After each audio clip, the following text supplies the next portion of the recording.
आसपास बहुत कुछ बदल रहा है, बदलता हुआ हम देख रहे हैं। कहीं ऊंची इमारतें खड़ी हो जाती हैं तो कभी ठंडी हवा सुबह सुबह मौसम बदलने का संकेत दे रही है। और इसी तरह हमारे आसपास बहुत कुछ घटित होता है और इसे हम समाचारों के माध्यम से अखबारों और टीवी चैनल पर देखते हैं। स्वागत है आपका लोकसभा टीवी पर। मैं हूं आपके साथ दिलीप जगवानी। खबरों का सिलसिला शुरू करते हैं और सबसे पहले नजर डालते हैं हेडलाइंस पर।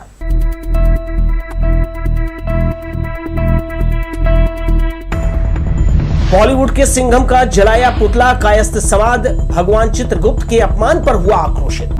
निजी अस्पताल में इलाज कर शासन को लाखों का चूना लगा रहे सिविल सर्जन, आरटीआई से हुआ मामले का खुलासा। प्रधानमंत्री के जन्मदिन पर भाजपाई मना रहे सेवा पखवाड़ा, कार्यालय में लगाई प्रदर्शनी। और छत्तीसगढ़ हरियर योजना के तहत मोपका में लगे 18 प्रकार के बैम्बू म्यूजियम देखने लोगों में उत्साह। आइए दर्शकों, अब खबरों को देते हैं विस्तार। अपकमिंग मूवी थैंक गॉड में अभिनेता अजय देवगन अपने रोल को लेकर समुदाय विशेष के निशाने पर है। भगवान चित्रगुप्त का अपमान करने का आरोप लगाते हुए कायस्थ समाज ने उनका पुतला जलाया और फिल्म के प्रदर्शन पर रोक लगाने की मांग की है। हिंदू धर्म और देवी देवताओं का अपमान करना बॉलीवुड में नई बात नहीं है। ताजा मामला रिलीज के लिए तैयार फिल्म थैंक गॉड से जुड़ा है। इस फिल्म में अभिनेता अजय देवगन ने भगवान चित्रगुप्त का किरदार निभाया है, जो आधुनिक गेटअप में स्कर्ट पहने लड़कियों के साथ डांस कर रहे हैं। अपने इष्ट देवता को अपमानित करने का आरोप लगाते हुए शहर के कायस्थ समाज ने अभिनेता अजय देवगन का पुतला जलाया और फिल्म पर रोक लगाने मांग की है।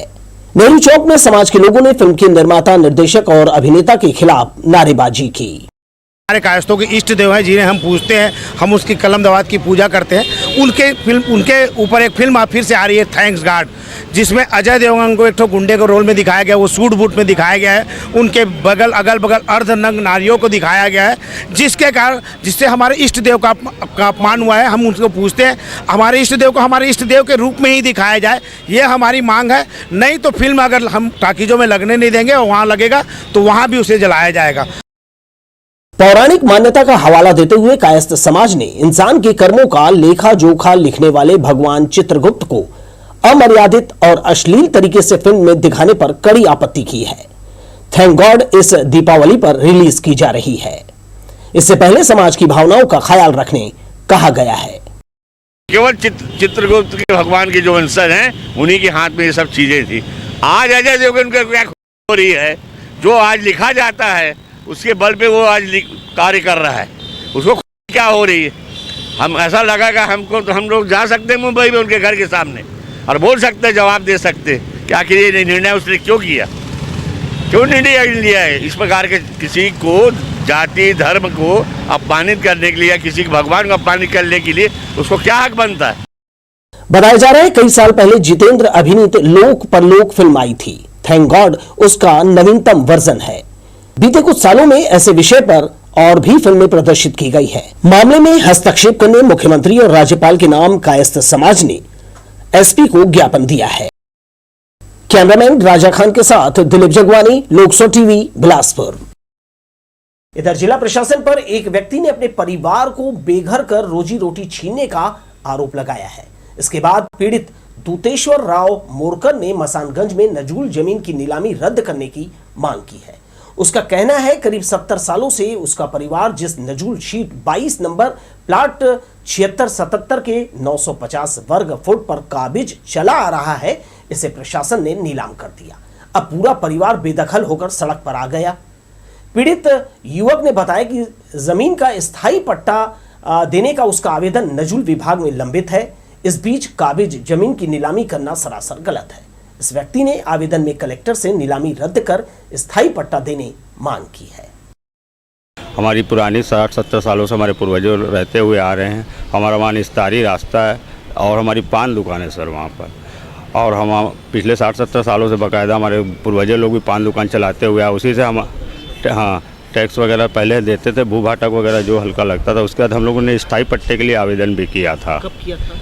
ये मतलब फिर भी नहीं तो 15 साल 16 साल पहले से वो केस चला आ रहा है सर, और ना हमको स्थायी पट्टा दिया गया, ना कुछ किया गया, और ना किसी चीज़ की हमको जानकारी दी गई, और नीलामी के लिए इन लोगों ने पेपर पे इश्तिहार भी दे दिया। जिला प्रशासन के कैंपस से एक और खबर। कोडवाना स्टूडेंट यूनियन ने हसदेव अरण्य की कटाई पर तत्काल रोक लगाने मांग की है। राज्यपाल के नाम जिला प्रशासन को दिए गए ज्ञापन में उसने कहा है, ग्राम सभा के फर्जी दस्तावेज के आधार पर परसा और परसा ईस्ट कोल ब्लॉक की खदानों से उत्खनन के लिए लाखों पेड़ काटने की तैयारी की जा रही है। जल, जंगल और जमीन पर वहां रहने वाले आदिवासियों का हक है जो उनसे छीना जा रहा है। जंगल की कटाई रोकने और कोल आवंटन रद्द करने की मांग राज्यपाल से की गई है। छत्तीसगढ़ के जो हसदेव अरण्य हैं, मतलब बृहद बड़ा विशाल जंगल, तो लगभग वहाँ पर 2 से 2.5 लाख की पेड़ की कटाई होना है, ऐसा मतलब सरकार जो है आदेश जारी किए हैं। तो उसी को मतलब रोकने बाबत हम लोग यहाँ कलेक्टर ऑफिस को, जो मुख्यमंत्री और छत्तीसगढ़ के राज्यपाल के नाम से यहाँ पर ज्ञापन सौंपने हैं। यदि उसमें रोक नहीं होता है तो गोंडवाना स्टूडेंट यूनियन प्रदेश स्तर और राष्ट्रीय स्तर से उग्र आंदोलन करेगा। जैसे चिपको आंदोलन के बारे में आप बोले कि वो बहुत विशाल रूप धारण किया गया था, वैसे ही हम लोग गोंडवाना स्टूडेंट यूनियन जिला बिलासपुर प्रदेश स्तरीय में हम लोग उग्र आंदोलन करके अरण्य को बचाने के लिए अपना पूर्ण सहयोग प्रदान करेंगे, जिससे हमारी जल, जंगल, ज़मीन और जो हमारे लिए मेन है प्राकृतिक वातावरण को बचाने के लिए जितना हो सके हमारे तरफ से हम संपूर्ण कोशिश करेंगे। आइए दर्शकों, बढ़ते हैं खबरों में। निजी अस्पताल में प्रैक्टिस कर सिविल सर्जन लाखों कमा रहे हैं। बावजूद इसके शासन से प्रति माह लगभग 21,000 का नॉन प्रैक्टिस अलाउंस ले रहे हैं, जबकि शासन का सख्त निर्देश है कि सरकारी चिकित्सक बाहर यदि प्राइवेट प्रैक्टिस पर जाते हैं तो उन्हें एनपीए नहीं दिया जाएगा। निजी अस्पताल में अपनी सेवा देकर मोटी रकम कमाने और शासन से मिलने वाले लाभ को लेकर एक बार फिर जिला अस्पताल के सिविल सर्जन सुर्खियों में है। एनपीए मामले में हाई कोर्ट के आदेश के बाद प्रदेश सरकार ने भी कड़ा रुख अख्तियार कर लिया था। इस आदेश ने निजी प्रैक्टिस करने वाले सरकारी डॉक्टरों की नींद हराम कर दी थी, लेकिन समय के साथ साथ आदेश की धज्जियां खुद जिला अस्पताल के civil surgeon doctor Anil Gupta ने उड़ानी शुरू कर दी। जिला अस्पताल के civil surgeon doctor Anil Gupta खुद को पाक साफ बताते हैं, मगर दाग उनके भी दामन में है। इस बात का खुलासा आरटीआई के तहत मांगी गई जानकारी से हुआ। 5 जगहों में निजी प्रैक्टिस और फिर राज्य सरकार को धोखे में रखकर 20,980 रुपए बतौर नॉन प्रैक्टिस अलाउंस प्रति माह ले रहे हैं, यानी सालाना 2,51,760 रुपए होते हैं। देखिए लोकसभा टीवी स्क्रीन में किस तरह निजी अस्पताल में बैठकर मरीजों को डॉक्टर साहब निर्देश दे रहे हैं।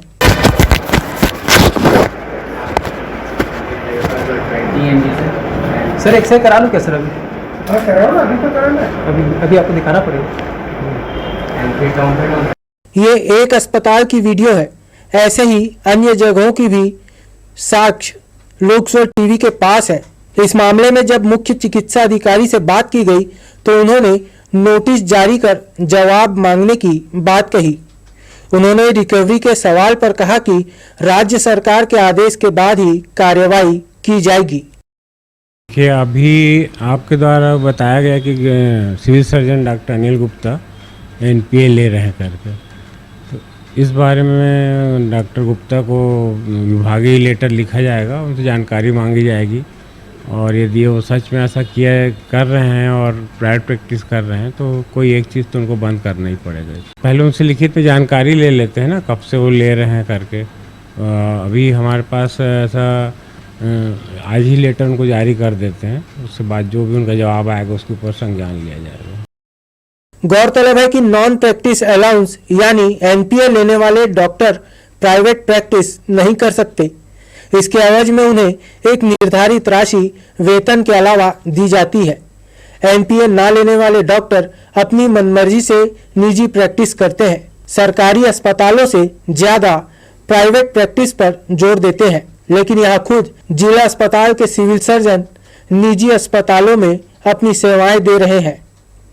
हालांकि अब देखना होगा इस मामले में राज्य सरकार क्या फैसला लेगी। लोकसभा टीवी के लिए कैमरामैन जयेंद्र गोले के साथ नीरज शर्मा, बिलासपुर। और ऐसा नहीं है कि ये एकमात्र डॉक्टर हैं जो बाहर प्रैक्टिस करते हैं। सरकारी नौकरी और ओहदे पर रहकर बहुत सारे चिकित्सक ऐसा काम करते हैं, ये किसी से छिपा नहीं है। सिम्स मल्टी स्पेशलिटी हॉस्पिटल का काम लगभग पूरा होने की कगार में है। कुछ माह देर जरूर हुआ है, मगर जल्दी इसे केंद्रीय लोक निर्माण विभाग सिम्स को हैंडओवर करने की बात कह रहा है। कोनी में 200 करोड़ के लागत से बन रहे 11 मंजिला भवन का निर्माण अब अपने अंतिम चरण में आ गया है। ऐसे में तय समय अनुसार केंद्रीय पीडब्ल्यूडी ने नवंबर माह में इसे सिम्स को हैंडओवर करने की बात कही है। मौजूदा स्थिति में मशीन लगाने का काम पूरा कर लिया गया है, वहीं अब सिर्फ फिनिशिंग व वायरिंग का काम किया जा रहा है। इससे पहले मशीन स्थापित करने उनके कक्ष निर्माण में दिक्कत का सामना करना पड़ रहा था। बिजली कनेक्शन नहीं मिल पाने से काम को रोकना पड़ गया था। ऐसे में निर्माणकर्ता केंद्रीय पीडब्ल्यूडी ने बीते अप्रैल में अतिरिक्त समय शासन से मांगा था। उन्हें नवंबर तक का काम पूरा करने का समय दिया गया था। वहीं बिजली आने के बाद से निर्माण गति तेज हुई है। 3 महीनों में चिकित्सकीय मशीन लगाने का काम पूरा कर लिया गया है। तय समय के हिसाब से हॉस्पिटल का काम चल रहा है। अस्पताल का काम पूरा होने के बाद नवंबर तक सुविधा क्षेत्र वासियों को मिलने लगेगी। यहाँ न्यूरो सर्जरी, कार्डियोलॉजी सहित अन्य सुविधा सुपर स्पेशलिटी हॉस्पिटल में मरीजों को दी जाएगी। इस अस्पताल के बनने के बाद कम खर्च में अधिक सुविधा लोगों को मिलेगी। एक ही परिसर में सब कुछ रहेगा। कोनी में शासन ने सिम्स को 50 एकड़ जमीन दी है। इसमें 40 एकड़ जमीन पर सुपर स्पेशलिटी हॉस्पिटल व अन्य जरूरी यूनिट रहेगी। इसके अलावा यहाँ डॉक्टरों और स्टाफ के रहने के लिए भवन बनाने का भी प्रस्ताव दिया गया है। लोकसभा टीवी के लिए कैमरामैन जयेंद्र गोले के साथ नीरज शर्मा, बिलासपुर। दस्तावेजों में कूट रचना कर पीएफ और विभागीय भविष्य निधि की राशि गबन करने वाले हवलदार और महिला सहायक उप निरीक्षक की कुंडली निकाली जा रही है। गौरतलब है कि मामले में हवलदार जेल जा चुका है, जबकि आरोपी महिला फरार है। पुलिस कॉल डिटेल के माध्यम से संभावित ठिकानों पर दबिश दे रही है। एएसआई मधुशिला सुरजाल एसपी कार्यालय में स्थित फंड शाखा में रहते हुए करीब 50 लाख रुपए से अधिक की राशि का गबन करने अपने सहयोगी हवलदार संजय श्रीवास्तव के माध्यम से उसने इस कृत्य को अंजाम दिया था। जो भी उसमें जीपीएफ का पैसा जिस तरीके से निकाला गया है और जिनके द्वारा किया गया है उनके विरुद्ध में अपराध दर्ज किया गया है। उसमें से एक आरोपी की गिरफ्तारी करके रिमांड में भेजा गया है। दूसरे जो मेन शाखा की प्रभारी थी उनकी पता तलाश की जा रही है। उनके मिलने के बाद और बाकी जो भी दस्तावेज अवलोकन के बाद में आगे जैसा भी आता है, जो भी तथ्य आएंगे उसके हिसाब से कार्रवाई की जाएगी। सेवा पखवाड़ा अंतर्गत सोमवार को दोपहर भाजपा कार्यालय में जिला कोर ग्रुप के सदस्य, छत्तीसगढ़ विधानसभा के पूर्व नेता प्रतिपक्ष और बिल्हा विधायक धर्मलाल कौशिक, पूर्व मंत्री अमर अग्रवाल ने प्रधानमंत्री नरेंद्र मोदी के जीवन पर आधारित मोदी कहानी भारत माता के सच्चे सबूत की प्रदर्शनी देखी।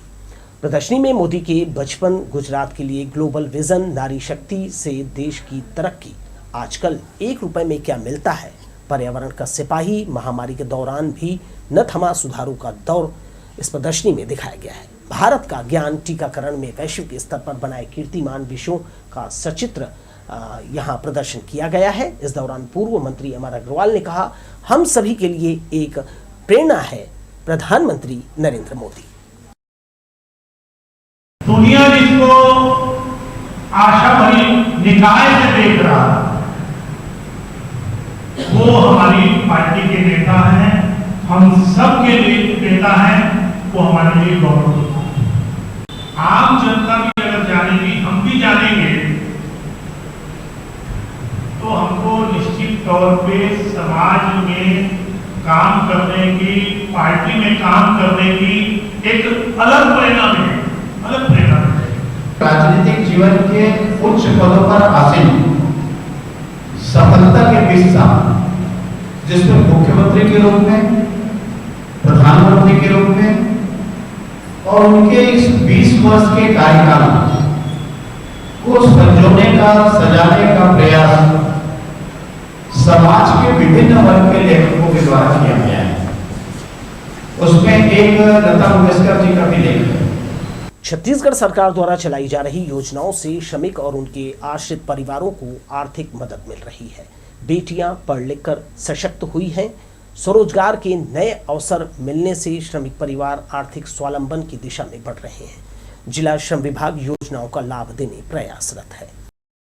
जिले के 890 श्रमिक और उनके परिजन छत्तीसगढ़ कर्मकार कल्याण मंडल के तहत लाभान्वित हुए हैं। पिछले 6 माह में श्रम विभाग ने विभिन्न योजनाओं के तहत इन्हें 1,84,96,500 की सहायता राशि दी है। सबसे ज्यादा मुख्यमंत्री नोनी सशक्तिकरण योजना का लाभ दिया गया है। सहायक श्रम अधिकारी R.K. तम्हाने ने बताया कि विभिन्न निर्माण कार्यों में लगे श्रमिकों के लिए छत्तीसगढ़ सरकार के द्वारा योजनाएं चलाई जा रही हैं। इनमें निर्माण के दौरान श्रमिक की मृत्यु या दिव्यांग होने पर बीते 6 माह में 41 लाख रुपए दिया गया है। मुख्यमंत्री ई रिक्शा सहायता योजना के 2 हितग्राहियों को 2 लाख आवंटित किया गया। सबसे ज्यादा मुख्यमंत्री नोनी सशक्तिकरण सहायता योजना के तहत जिले में श्रमिक परिवार की 576 बेटियों को 1,15,20,000 दिया है। इस राशि से प्रभावित परिवार को आर्थिक मदद मिली है। इसके अलावा स्वावलंबन और शिक्षा दीक्षा के क्षेत्र में आगे बढ़ने मदद हुई है। मुख्यमंत्री श्रमिक मृत्यु एवं दिव्यांग सहायता योजना, ये जो अप्रैल 22 से जो सितंबर तक है 41 आवेदन आए थे, पूरा लाभान्वित किए हैं हम लोगों ने। उसमें 41 लाख रुपए हम लोगों ने हितग्राहियों को वितरित किया है। दूसरा है मिनी माता मतारी जतन योजना, इसमें 119 आवेदन जो पात्र पाए गए हैं, 119 आवेदन, उसमें हम लोगों ने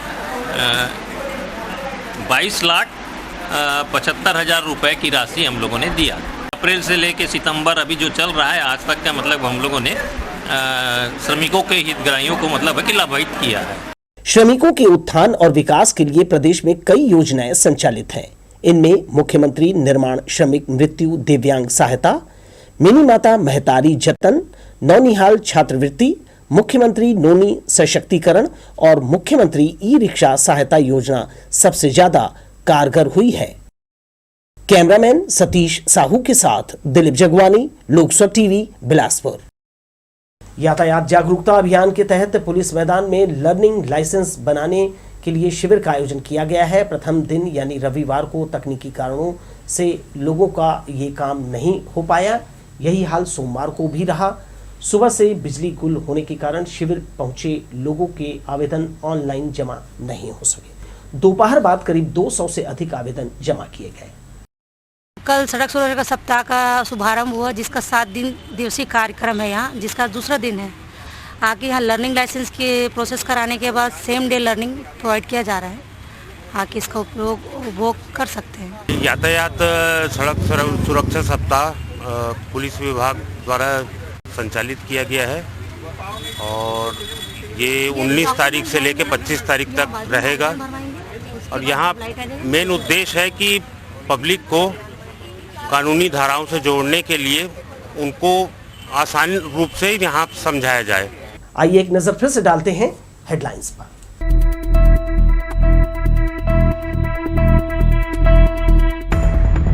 बॉलीवुड के सिंघम का जलाया पुतला कायस्थ समाद, भगवान चित्रगुप्त के अपमान पर हुआ आक्रोशित।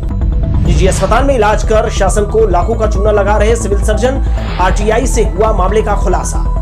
प्रधानमंत्री के जन्मदिन पर भाजपाई मना रहे सेवा पखवाड़ा, कार्यालय में लगाई प्रदर्शनी। और छत्तीसगढ़ हरियर योजना के तहत मोपका में लगे 18 प्रकार के बैम्बू म्यूजियम देखने लोगों में उत्साह। छत्तीसगढ़ हरिहर योजना के तहत वन विभाग ने बिलासपुर के मोपका में बैम्बू म्यूजियम बनाया है। 7.5 हेक्टेयर में फैले इस म्यूजियम में 18 प्रजातियों के 2000 पौधे रोपे गए हैं। मोपका में बैम्बू पार्क जिले की यह पहली बांस रोपणी है जिसे म्यूजियम का नाम दिया गया है। दरअसल बांस को हरा सोना भी कहा जाता है। बिलासपुर वनमंडल में अलग अलग जगहों पर बांस लगाने की योजना है ताकि इसका जंगल पहले की तरह हरा भरा नजर आए। वन विभाग ग्रामीणों को प्रेरित भी कर रहा है कि खेत और निजी भूमि में बांस का प्लांटेशन करें। इससे उनकी आय बढ़ेगी बांस म्यूजियम देखने जो भी मौका जा रहा है उसे यहाँ घूमने पर अच्छा लग रहा है। एक साथ एक जगह पर इतनी प्रजातियों के बांस और कहीं नहीं मिलेंगे। पौधों को 6-6 मीटर के अंतराल में लगाया गया था। बिलासपुर वन मंडल में ही अलग अलग जगहों पर और भी बांस लगाने की योजना है ताकि इसका जंगल पहले की तरह हरा भरा नजर आए। यहाँ गोल्डन बैम्बू 50, बॉटल बैम्बू 50, दूल्हा 10, न्यूटॉन्स 10, लोटा 10, वेरिगेटेड 45, ग्रास टाइप 50, रोपा 60, बैम्बूसा बानकुआ 60, बेलगिरस 50, कटंग बांस 60, नाइजेसिया 10 पौधे लगाए गए हैं। वन विभाग के अधिकारियों का कहना है कि बैम्बू म्यूजियम में रोपे गए पौधे में से सभी जीवित हैं। उनका प्रयास था कि देश में जितने तरह के बांस होते हैं उन्हें यहाँ रोपा जाए। उम्मीद है आगामी दिनों में और भी जगह बांस के जंगल विकसित किए जाएंगे जिसका लाभ लोगों को मिलेगा। लोकसर टीवी के लिए कैमरामैन जय साहू के साथ भूपेंद्र सिंह राठौर की रिपोर्ट।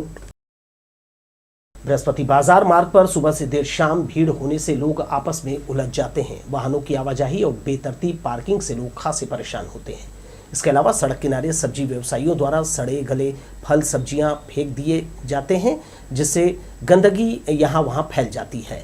यहाँ खरीदारी करने पहुंचे लोग घूमते मवेशियों से भी खासे परेशान रहते हैं। सिविल लाइन थाना क्षेत्र अंतर्गत पैराडाइज ब्यूटी पार्लर गई महिला प्राध्यापक का पर्स किसी ने पार कर दिया। पुलिस ने प्राध्यापक डॉक्टर किरण ठाकुर की रिपोर्ट दर्ज कर ली है। बताया जा रहा है कि रविवार की शाम महिला फेशियल कराने ब्यूटी पार्लर पहुंची थी। इस दौरान उन्होंने पहने हुए सोने की चेन, बाली, लॉकेट और नगद 5,000 रुपए अपने पर्स में रखा था। फेशियल के बाद उन्होंने देखा कि बाजू में रखा पर्स गायब है। सिविल लाइन पुलिस ने पार्लर में काम करने वाली महिला कर्मचारियों से पूछताछ की है। असिस्टेंट प्रोफेसर किरण ठाकुर हैं। वो कल पैराडाइज ब्यूटी पार्लर में ट्रीटमेंट के लिए गई थी। उस दौरान उनका पर्स वहां से चोरी हो गया है जिस पर एफआईआर कर विवेचना की जा रही है। गांव के सार्वजनिक तालाब को अपने नाम कर इसे पाटने का आरोप सागर के ग्रामीणों ने लगाया है। इससे नाराज ग्रामीणों ने रैली निकालकर कलेक्टर को ज्ञापन सौंपा जिसमें कहा गया है गांव का निस्तारी तालाब पर जो है अवैध कब्जा कर इसका निजी उपयोग किया जा रहा है। इस संबंध में कड़ी से कड़ी कार्यवाही की मांग की है। हमारे गांव का फागर ग्राम पंचायत फागर है, वहाँ पे जो शासकीय तालाब है उसको अपने नाम में कब्जा में कर लिया है और इसके विरुद्ध में पूरा ग्रामवासी और आंदोलनरत है। इसीलिए कलेक्टर महोदय के पास इस मुद्दों के हल करवाने के लिए यहाँ पहुँचे हैं। हम चाहते हैं कि वो उनके जो कब्जा है उसको हटा करके ग्रामवासियों के निस्तारी के लिए तालाब खोला जाए। महेंद्र तिवारी, पूर्व जिला पंचायत सदस्य, कांग्रेस नेता। हमारा जो निस्तारी तालाब है उसको हमारे पूर्व कांग्रेस जिला सदस्य सरस्वती महेंद्र तिवारी के द्वारा तालाब को पटवा दिया है खरीदी करके। उसमें जलसाजी करके तालाब को पटवाया गया। आज तक हम नहीं सुने थे कि तालाब कहीं पटता है। हमारे इस तालाब के पटने से हम ग्रामवासी पूरा क्रोधित हैं। हमारी निस्तारी को पूर्ण रूप से फिर तालाब बनाया जाए, हमारी यही मांग है। शासन से विनती है, प्रार्थना है, इसे कड़ी से कड़ी कार्रवाई और कड़ी से कड़ी सजा दिया जाए। रेलवे द्वारा एक तरफ ज्यादातर यात्री ट्रेनों के परिचालन को रद्द किया है तो वहीं जो ट्रेनें चल रही हैं उसे लेट लतीफी से चलाए जाने से यात्रियों को काफ़ी परेशानी का सामना करना पड़ रहा है। यात्रा करने वाले यात्रियों को घंटों स्टेशन में बैठना पड़ रहा है जिससे दिक्कतों का सामना उन्हें करना पड़ता है। इसके बाद भी न तो परिचालन में सुधार आ रहा है और न ही सभी ट्रेनों को समय पर चलाया जा रहा है। इससे लोगों में रेलवे के प्रति आक्रोश पनपने लगा है। ठेकेदार अपनी सेवाएं नहीं दे रहा है जिसके कारण जोनल स्टेशन से ट्रेनें बिना पानी के गंतव्य के लिए रवाना हो रही है। ऐसी स्थिति में केवल उन्हीं बोगियों में पानी भरा जाता है जिसमें यात्री शिकायत करते हैं। ये काम कैरेज एंड वैगन के कर्मचारियों को सौंपा गया है। कर्मचारी कम होने के कारण पानी भरने का काम प्रभावित हो रहा है। इससे यात्रियों को परेशानी हो रही है। ऐसी स्थिति में नाराज यात्री किसी भी स्टेशन में हंगामा मचा सकते हैं। इस खबर के साथ ही दर्शकों मुझे दीजिए विदा और आप देखते रहिए लोकसर टीवी। नमस्कार।